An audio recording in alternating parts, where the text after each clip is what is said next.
Disclaimer: prediksi yang disampaikan dalam video ini hanya perkiraan dan tidak bersifat mutlak. Video ini bertujuan untuk edukasi, bukan ajakan atau saran ilegal trading dan investasi.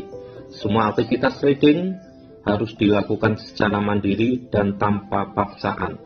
Semua risiko harus diketahui dan diterima. Segala sesuatu yang Anda lakukan untuk trading selalu gunakan analisa sendiri. Oke, ketemu lagi dengan saya ya. Bagaimana kabarnya? Semoga selalu happy terus dan sukses terus ya. Kali ini kita akan melihat ya, yang kemarin kita semingguan ya, kita mengalami koreksi koin yang begitu tajam sekali ya, dikarenakan Bitcoin crash ya, sehingga menyebabkan koin-koin lainnya juga mengalami penurunan yang sangat tajam ya. Dan 2 hari ini kita sudah mengalami pemulihan ya, pelan-pelan mengalami recovery ya, pelan-pelan ini ya. Anda lihat sekarang ini di hari kedua ini Bitcoin sudah hijau ya, sudah harganya pun sudah sekitar 800 juta lebih ya, di posisi di kenaikannya 1% ya. Kita cek di Indodax ya. Terus koin-koin yang lainnya juga gitu ya, mengalami kenaikan juga ya. Kalaupun ada yang posisi yang merah itu sangat sedikit juga, dan arahnya pun juga arah ke naikan yaitu hijau. Bahkan di sini ada yang mencapai ATT ya, ATT tembus sampai 81%. Wah ya, tinggi sekali ya, 50% lebih dari 81%. Apakah yang lain ada yang sampai 81%? Kita coba scroll ke bawah ya. Sepertinya nggak ada ya, yang tertinggi itu 81% miliknya ATT. Kalau yang lainnya wajar ya, ada 29%. Nah ini ada yang 51%. KDAG ya, ini sampai tembus segitu ya. Ada yang 27 ya, tertinggi 81% ya sepertinya. Ya ini di marketnya Indodax ya. Kita coba di marketnya. Kalau kita lihat di coinmarketcap ya .com ya, ini juga sama ya. Ini harga-harga bisa naik ya. Ini 24 jam Bitcoin itu sudah 1,98% ya.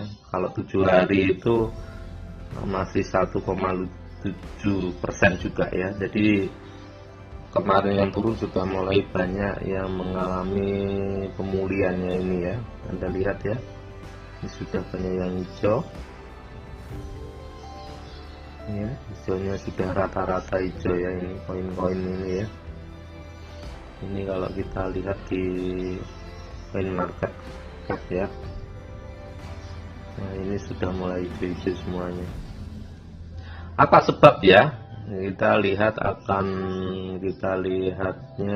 sebab apa koin-koin sekarang ini mengalami kenaikan lagi ya. Ini adalah informasi ya tentang analisa fundamental ya, kita ambil di toko kripto ya.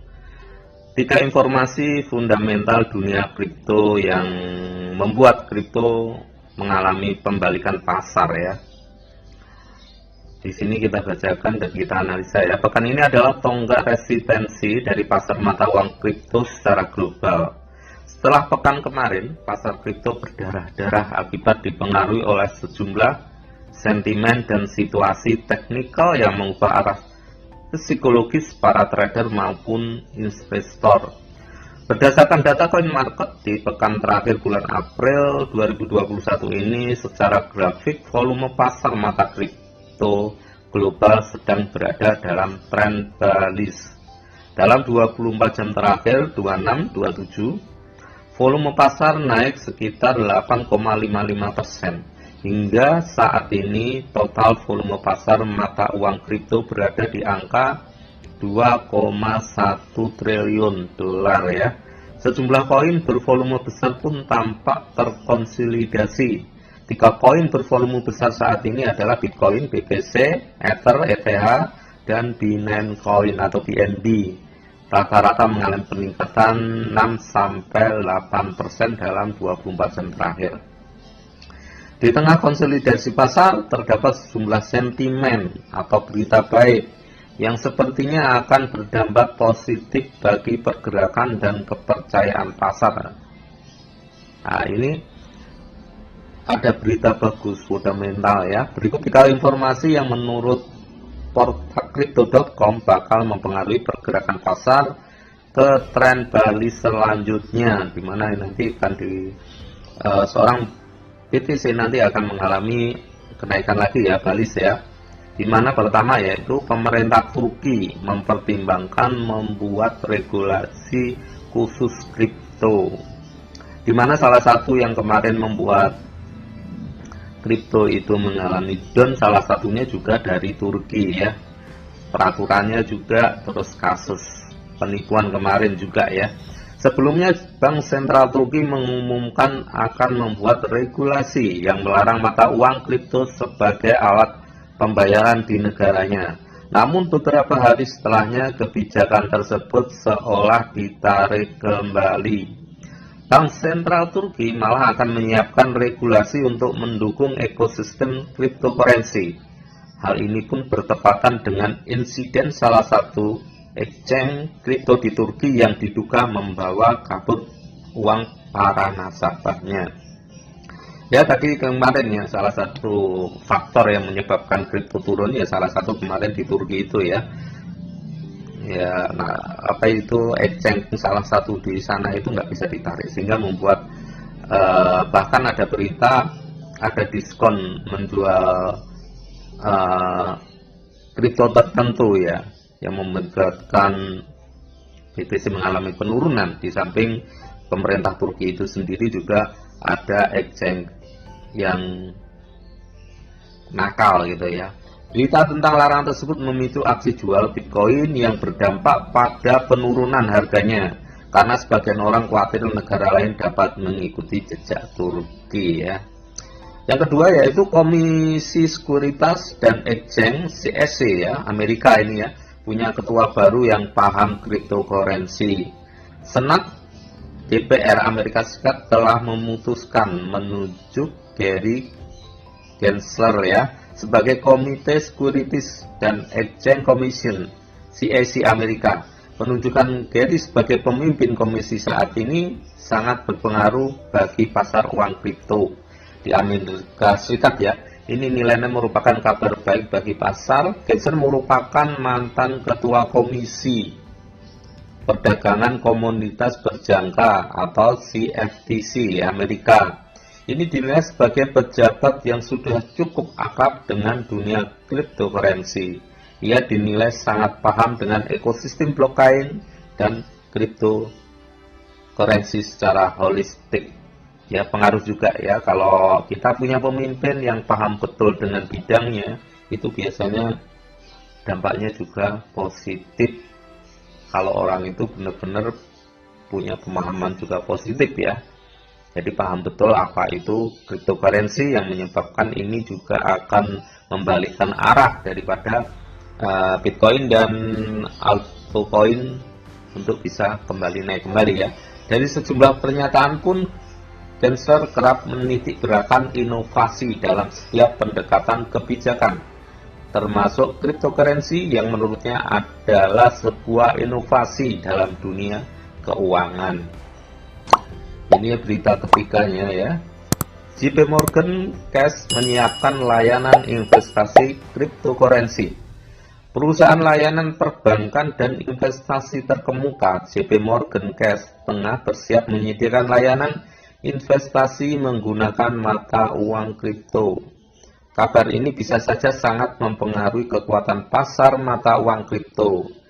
JP Morgan sebagai salah satu bank dan institusi keuangan yang sangat berpengaruh di Amerika, ini bisa jadi mendorong sejumlah bank besar untuk mengikuti langkahnya. Apabila hal tersebut terjadi, adopsi massal cryptocurrency tidak akan lama lagi. JP Morgan sebelumnya dikenal sebagai penentang garis keras cryptocurrency ya. JP Morgan dulu memang kalau kita lihat berita-berita jejak digitalnya memang penentang cryptocurrency ya. Namun sepertinya JP Morgan sepertinya sudah mulai membuka matanya untuk melirik kembali ke cryptocurrency. Ini juga salah satu faktor yang nanti bisa menyebabkan kripto itu bisa naik.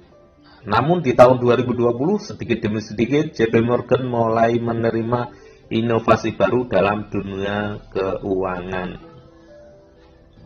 Nah, ini juga tambahan ya, di samping 3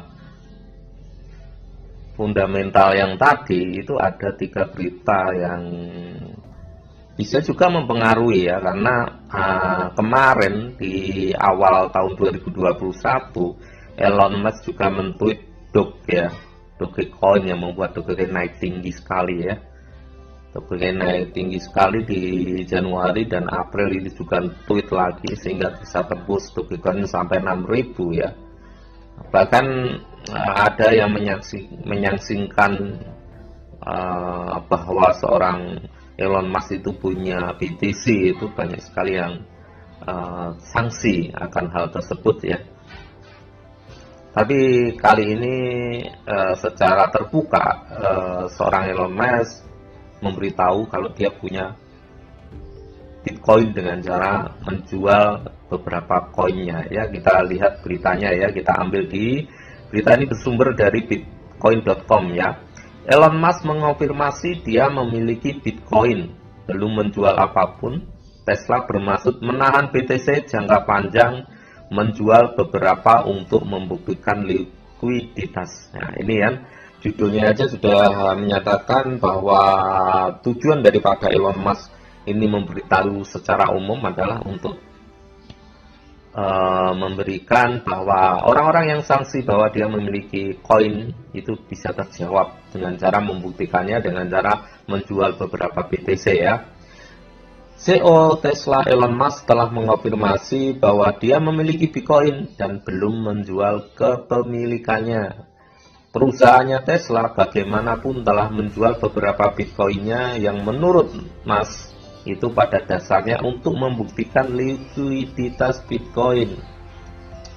Tidak secara langsung ini Elon Musk itu memberitahu ya ke dunia ya, bahwa Anda yang tidak percaya bahwa saya punya BTC, tidak hanya saya tweet aja ya, ini dibuktikan ya. Master of Coin Tesla mengatakan perusahaan percaya pada nilai Bitcoin dan akan terus memegang cryptocurrency dalam jangka panjang serta terakumulasi dari penjualan mobil. Tesla menjual 10% dari kepemilikan Bitcoin-nya, menghasilkan sekitar 272 juta dolar.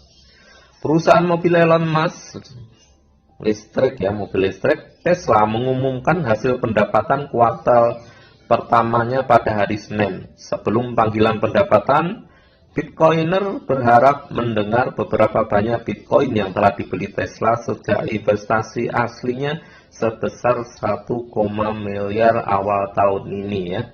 Namun Tesla mengungkapkan bahwa sebenarnya mereka menjual beberapa BTC selama kuartal tersebut. Zachary Kirkon ya, kepala keuangan Tesla yang gelarnya diubah menjadi Master of Coin, mengatakan selama panggilan pendapatan kami juga menginvestasikan 1,5 miliar dalam Bitcoin selama kuartal tersebut. Kemudian memangkas posisi kami sebesar 10% yang berkontribusi pada keuntungan kecil dalam keuangan Q1 kami. Laporan arus kas Tesla yang tidak diaudit menunjukkan entry untuk hasil dari penjualan aset digital yang berjumlah sekitar 272 dolar ya. Neraca menunjukkan entry aset digital bersih 1,5 331 miliar dolar ya. Ini laporan kasnya Tesla ya, tapi nggak disumber nggak diaudit ya, independen ya. Ini sumbernya dari Tesla, neraca Tesla tidak diaudit, sumbernya juga di Tesla. Elon Musk memiliki Bitcoin dan belum menjual apapun. Berita Tesla menjual sebagian Bitcoinnya menjadi viral di media sosial dan banyak orang Twitter kesal dengan Elon Musk. CEO yang namanya diubah menjadi Ted Knocking of Tesla. Pedagang saham Deb Pascalny ya, yang baru-baru ini menjadi pemilik satu Bitcoin, berkomentar dalam tweet. Jadi apakah saya memahami ini dengan benar? Elon Musk membeli Bitcoin, lalu dia memompanya, itu naik, lalu dia membuangnya dan menghasilkan banyak uang. Musk menjawab, tidak, kamu tidak. Dia melanjutkan untuk mengungkapkan, saya belum menjual Bitcoin saya. Mengkonfirmasi bahwa Tesla menjual 10% dari kepemilikannya, Ted Knocking Tesla mengklaim bahwa penjualan BTC adalah pada dasarnya untuk membuktikan likuiditas Bitcoin sebagai alternatif untuk menyimpan uang tunai di neraca. Ini adalah salah satu ya untuk menunjukkan bahwa Bitcoin itu bisa dipakai untuk perusahaan gitu ya, bukan perorangan aja gitu ya. Itu kemungkinan maksud daripada Elon Musk ya. Jadi ini berita tambahan, bisa juga ini juga akan membuat orang-orang yang kemarin sanksi, terutama perusahaan-perusahaan besar, orang-orang top yang uangnya banyak yang sanksi bahwa Elon Musk beli BTC, perusahaannya beli Bitcoin, itu sudah terjawab ya. Ini juga bisa jadi akan membuat BTC mengalami kenaikan kembali ya. Itu aja informasi tentang fundamental tentang BTC yang kemungkinan besar akan mengalami kenaikan kembali, dan semoga aja Bitcoin juga dan altcoin juga mengalami kenaikan lagi biar kita bisa cuan kembali, bisa trading kembali, tidak apa-apa seperti kemarin ya. Kunci daripada trading kita adalah selalu menggunakan uang yang dingin, uang yang tidak terpakai. Juga kita harus menata psikologi kita ya, mental kita ya, agar kita menghadapi berita apapun tentang Bitcoin maupun cryptocurrency yang lainnya, itu kita bisa tenang. Karena apa? Kalau kita bisa tenang, kita tidak rugi. Karena kemarin juga ada banyak orang yang heboh kasusnya di Turki. Itu menyebabkan orang pada cut loss. Padahal kalau seorang trader itu kalau bisa tidak cut loss ya, kita hold, kita pegang terus sampai angkanya naik. Kalau kita cut loss dengan kondisi harganya di bawah kita beli ya, otomatis rugi ya. Padahal kalau ada berita tidak bagus, terus Bitcoin itu turun, terus altcoin juga turun, itu adalah kesempatan kalau kita untuk beli, menjual di harga mahal. Contohnya kemarin ya, kemarin itu harga-harga juga sangat turun banyak sekali ya. Harga-harga kemarin turunnya bahkan sangat tajam sekali. Tapi kalau kita beli di harga kemarin lalu jual di harga sekarang, kan otomatis kita akan untung banyak ya. Nah itulah ketika kita ada sesuatu berita itu jangan ditelan mentah-mentah ya. Kita pelajari, kita analisa apakah peluang untuk kita beli atau tidak. Kalau peluang kita beli, beli aja. Nah seperti sekarang 2 hari ini ada pemulihan, kan kita profit ya. Itu aja informasi bisa kita sampaikan. Jangan lupa untuk subscribe, like, komen, dan share.